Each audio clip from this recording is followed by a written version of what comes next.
Lyon gagne encore et continue sur sa lancée. Il y a eu la Coupe d'Europe cette semaine. Alors là, les Lyonnais, ils ont je ne sais pas si les 20 dernières minutes, ils sont beaucoup passés à la ligne médiane. Je n'ai pas le nombre exact, mais enfin, ils ont subi, mais ils ont assuré l'essentiel. Et ils continuent d'être bluffants, les Lyonnais, avant qu'on parle de l'arbitrage et qu'on entende les temps tout à l'heure. Bravo à l'OL. On en parlait avec Jean-Michel Aulas il y a quelques jours. Malgré les difficultés de l'été et tout, ils continuent à être là et être co-leader du championnat. Moi, je veux bien entendre. J'ai lu Lyon a fait un braquage, ce genre de trucs-là. Écoute, moi, je veux bien entendre que sur la deuxième mi-temps, il n'est fait que défendre. Je veux bien entendre qu'il s'en tire bien au final. Pas de problème. Mais c'est pas parce qu'ils ont été négatifs ou ils ont été mauvais. C'est qu'à un moment du match, Lille a tout simplement pris le dessus. Parce que Lille, quand ils veulent, ils sont bons. C'est également une bonne équipe. Mais sur la première mi-temps, j'ai pas vu ça. Donc un braquage, pour moi, c'est du début à la fin. C'est pas quand c'est une partie du match.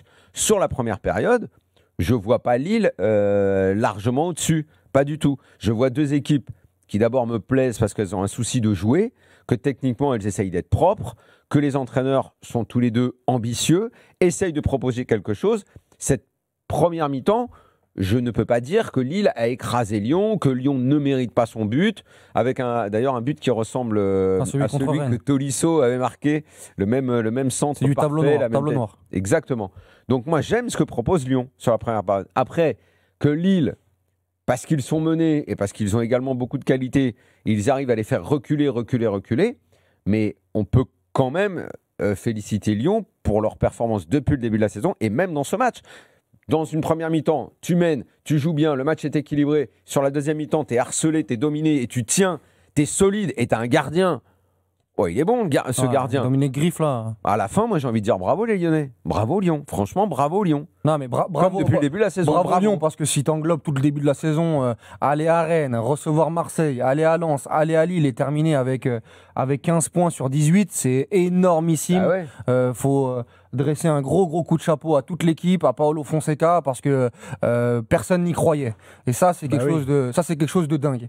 Maintenant, si on doit analyser le match, moi je suis d'accord avec Daniel, sur la première mi-temps, c'est équilibré, mais plus on avance dans la mi-temps, plus Lille est meilleure. Mais après, il y a aussi la physionomie du match qui fait que tu ouvres le score à la 13e minute, et puis il y a un gros problème avec Lyon, c'est que Lyon aujourd'hui, le seul pouvoir de nuisance, c'est Malik Fofana. Au passage, Malik Fofana est de moins en moins impactant dans les matchs. Et il n'a pas de pendant avec Karabek pour gérer la profondeur. Il joue sans numéro 9. Donc il y a un parti pris qui fait qu'ils sont dans de la possession défensive qui est parfois très bonne. En gros, c'est Malik Fofana qui peut allumer la lumière. Exactement, mais ils sont malheureusement pas aidés en termes de matériel pour faire mal.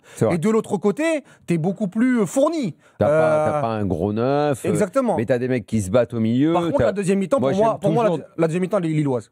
Pour moi, la deuxième mi-temps, elle est lilloise et que le meilleur rendu n'a pas été récompensé ce soir. Comme je l'avais dit pour Lyon contre Rennes, où tu vois une différence entre Rennes-Lyon et Lyon-Lille, et Lille-Lyon, Daniel, tu vois.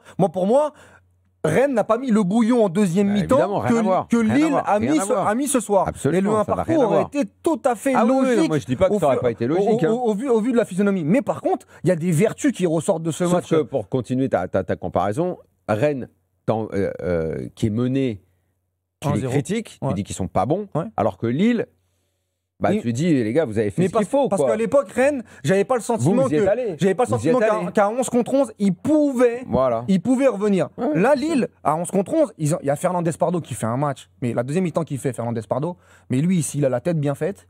Il peut aller très loin à 20 ans, il a une électricité. Non, mais il a fait des différences toute la deuxième mi-temps où il n'a pas été récompensé par Correa, par Muco, notamment avec des très grosses occasions. Ils ont eu des très grosses occasions, les mecs qui cadrent pas du tout, c'est terrible. Ça, c'est pas possible. Quand tu es à 10 mètres en face, que tu mets patate au-dessus. Mais par contre, malgré ça, il y a des vertus à tirer de ce match côté lyonnais où tu te dis, bon, t'arrives à t'en sortir. Il n'y a pas beaucoup d'équipes qui vont aller gagner à Pierre-Mauroy, il n'y a pas beaucoup d'équipes qui vont aller gagner à Bollard cette saison, et arrive à le faire en souffrant, avec aussi un aspect défensif qui revient. Moi, je trouve que Niakate, par exemple, est revenu à un très bon niveau. Niakate, il a éclaté Giroud. Non, mais là, il l'a mis dans sa poche complète ce soir. Giroud, il a souffert. Alors que l'année dernière, l'année dernière, il était en difficulté. On parlait beaucoup de son prix, Textor, 31 millions d'euros. Là, on n'en parle plus du tout depuis le début de saison. Il doit pas être loin d'être des meilleurs défenseurs centraux de Ligue 1 sur le début de saison. Mata, son collègue, la même chose. Non, je trouve que même en étant en difficulté, ils tirent le maximum, Lyon. Exactement. Ils sont animés de quelque chose. Quand je parlais de Rennes tout à l'heure, et puis eux, ils sont animés. Je sais que t'aimes bien, on aime bien, franchement, moi, le petit Mera, au milieu. Il est ami avec le ballon. C'est un petit régal, quoi. C'est un Espagnol. Parce qu'il est frêle, il a l'air fragile, mais il rechigne pas au combat. Il essaye de. Et puis en plus, moi, toi, quand on me dit, ouais, il est frêle et tout. Alors, ok. Mais je te rappelle le débat qu'on avait eu sur Unai. Je veux bien. Tu disais, ces mecs-là ne peuvent plus jouer au très haut niveau. Et ben lui. Tu vois, un peu comme Pedri, bon, je fais pas de comparaison, attention. Non, parce que le Barça montre le contraire si tu arrives à faire un collectif ensemble. Exactement, mais tu vois, lui. Parce que quand tu as vu arriver le petit Gavi, quand tu as vu arriver les Pedri, machin, ils sont tout fins, ils sont petits, ils sont. Voilà. Oui, non, mais je suis d'accord que là, lui. Il est dans les bonnes zones, il essaie de se mettre dans les zones où il n'y a pas beaucoup de bon, les gars, faut qu'on avance.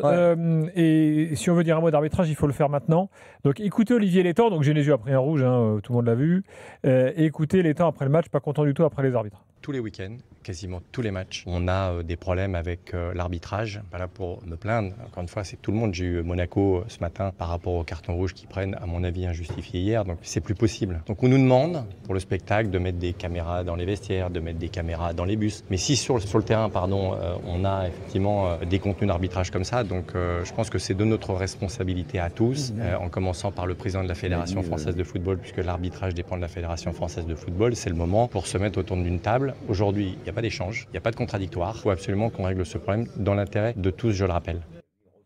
Bon, voilà donc le coup de gueule d'Olivier Létang. Alors, Létang, quand il dit ça, on peut raisonnablement penser qu'il va être suivi par pas mal de dirigeants et effectivement, tout le week-end, il y a une histoire là, ces derniers temps. Oui, non, réponds-moi juste pour la mise au point parce que j'ai demandé pendant l'interview à Walid de qui parlait. J'avais pas compris de qui il parlait. Qui était à Marseille, oui, Marocain.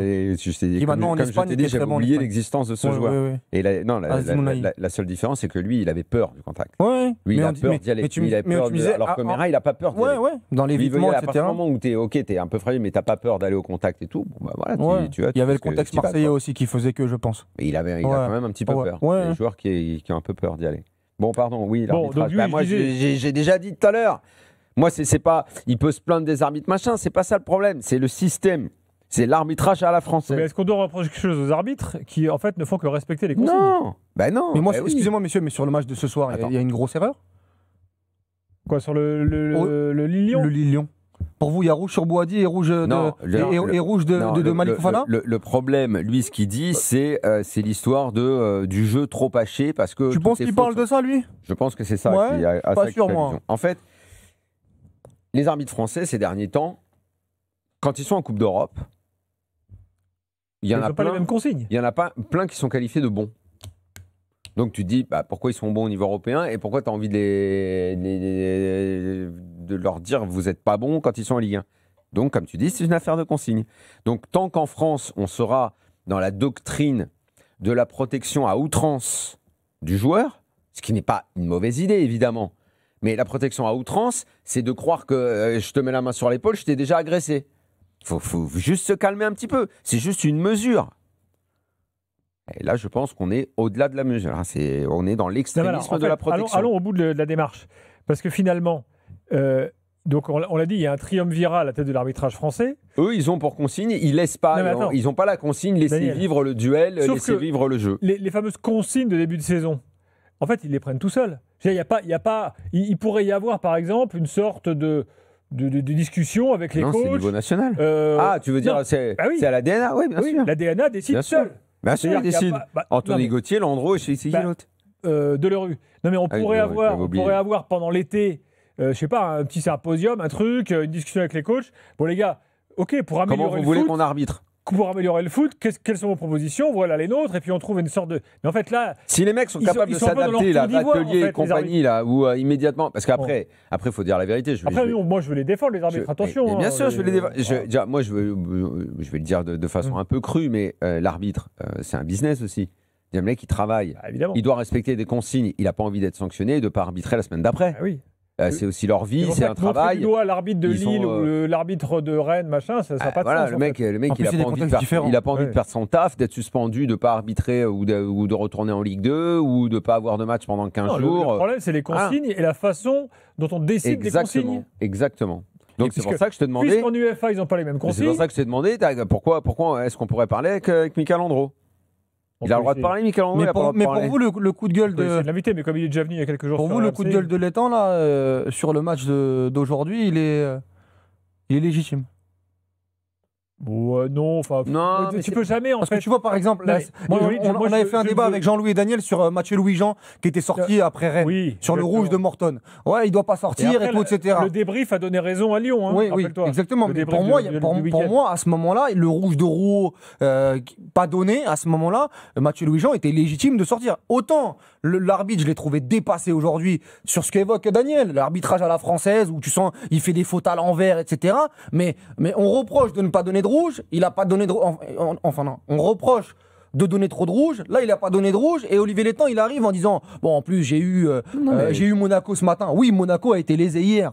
Oui, Monaco, il y a une énorme erreur d'arbitrage sur le deuxième jaune de Kerr. Là, j'ai aucun souci là-dessus. Mais sur Lille, entre Genesio qui pète les plombs en disant vous êtes tous nuls ou vous êtes nuls. Non, il a dit vous êtes nuls, vous êtes zéro. Vous êtes nuls, vous êtes zéro. Et Olivier Létang, surtout qu'en plus, moi, ce qui me dérange, c'est qu'en fait, c'est chacun protège sa petite boutique. Chacun protège sa petite boutique. L'année dernière, c'était Marseille, on les a sortis. Ils sont pas contents d'un style général d'arbitrage. Ça, c'est le football français, Wally. Oui, mais encore une fois, ça, c'est le football français parce que s'ils se mettaient tous d'accord, déjà, ils n'arrivent pas à se mettre d'accord pour des choses très graves, c'est-à-dire les finances, très importantes. Mais déjà, s'ils pouvaient se mettre d'accord là-dessus, si en plus, après, derrière, ils pouvaient faire des réunions où il est. Bon, alors l'arbitrage, on aimerait que ce soit comme ça. Si en fait, il y avait une vision pour notre football, mais une vision globale. Une vision pour le football, c'est la façon dont tu joues, les finances, la façon dont tu as envie d'être arbitré. Tout, une vision globale. Mais moi, pour moi, il n'y en a pas. Tu dis, c'est chacun sa boutique. Chacun préserve sa boutique. L'année dernière, on a dit Marseille, c'est des pleureuses. Oui. Oh, Marseille, c'est des pleureuses, ils font que de pleurer. Longoria, elle avait pété les plombs, l'histoire de tout corrupt, etc. Mais en gros, Benatia, un tel, à chaque fois, ils viennent, ils parlent d'arbitrage. Là, maintenant, c'était Lyon il y a 2 semaines. Là, maintenant, c'est Lille. En ce moment, c'est Monaco. Voilà, en fait, chacun, dès que ça coûte des points... Je reviens à ce que j'ai dit, Walid. Si tout le monde était associé à l'intersaison aux directives de l'arbitrage, là, il ne pourrait plus dire derrière les temps. Non, on n'est pas content de la façon d'arbitrer, puisque, après tout, s'il a participé à la façon dont ça se fait, voilà. Donc, c'est ma proposition. Faites-le comme ça, les gars. Voilà. Plutôt que laisser les arbitres dans leur tour d'ivoire. On veut les protéger, mais en fait, en fermant tout. Ce n'est pas forcément une bonne idée.